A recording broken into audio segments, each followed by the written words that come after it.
from Dubai. So what's been the reaction that you've been seeing among Syrians to this incident with the Turkish jet? Well, for the last 15 months, we have seen Turkey acting against Syria in very, very aggressive ways of funding these terrorists within the Turkish border monetarily and providing them safe haven, training, and weapons. And the Syrian people have been quite frustrated in that Syria has not actually acted against Turkey or these countries they are doing actions that they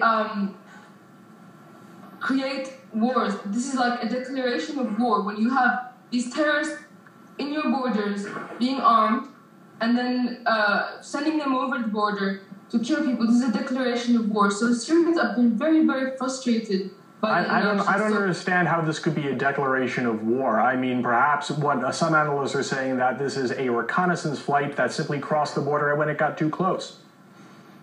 Well, this is what Turkey is saying now because they're trying to downplay the situation. I feel that they don't actually want it to escalate into a war, so they have been downplaying it. But the Syrian people are quite happy to see that Syria has defended its airspace. They have stood its ground, and they're feeling quite proud that this has taken place. When you say the Syrian people, you're talking about those who support the regime.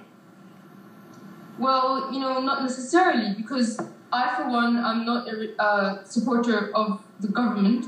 However, I am definitely against these foreign entities trying to create war in my country. So I'm definitely in favor of defending Syrian sovereignty in any case. And there's many Syrians inside Syria that are just like me. It's not a case of being for or against the government. It's a case of defending Syria, your homeland, against what is clearly a foreign-led NATO, GCC countries, Turkey, and Israel agenda. So when you say Syrians like you, how do you classify yourself? If you say you're not for the regime, do you side yourself with the opposition, or what do you want to see happen in Syria? Well, what we refer to ourselves as the patriotic opposition. We firmly want to see peace restored in our country and to defend the sovereignty of the nation. And we feel the only way to see this happen is for reforms to be allowed to take place peacefully without countries like the US and Qatar, Saudi Arabia sending money to these insurgents and basically foreign mercenaries such as Libyans and Saudis to create destruction and chaos in our country. So what do you think about the Annan plan? Well, with the Annan plan, I think it's basically just the UN is a body that's controlled by the US, and it's totally not neutral. The Annan plan is just a means But this is the first plan that has everyone on board with it. All the members of the Security Council are saying that they are backing the Annan plan. Well, these are just political games. At the end of the day, the Annan plan is a way to get the rebels to re-entrench and rearm. It's not to create peace within Syria. But isn't it a way to get both sides to lay down their arms and move forward with a negotiated process that can bring the country through a transition?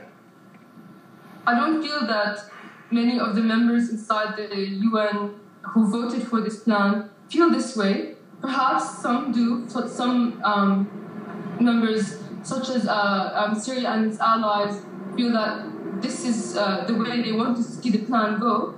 But Annan himself and many other members of the Security Council don't see the plan this way. They see it as a way to stop only the Syrian government from and the military from stopping and fighting the insurgents. They want only the Syrian government to stop. They don't want the rebels to stop. And even the rebels did not agree to the plan themselves.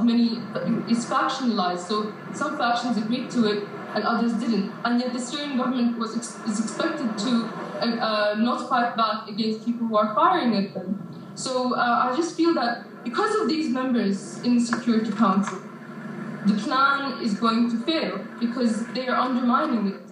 So in that way, these members, Palestinian and the US, they are using the plan in a different way, which is not what it's designed to do, which is create peace in Syria. All right, we have to leave it there. Syrian activist and blogger Mimi Allaham, thanks for your time. Thank you.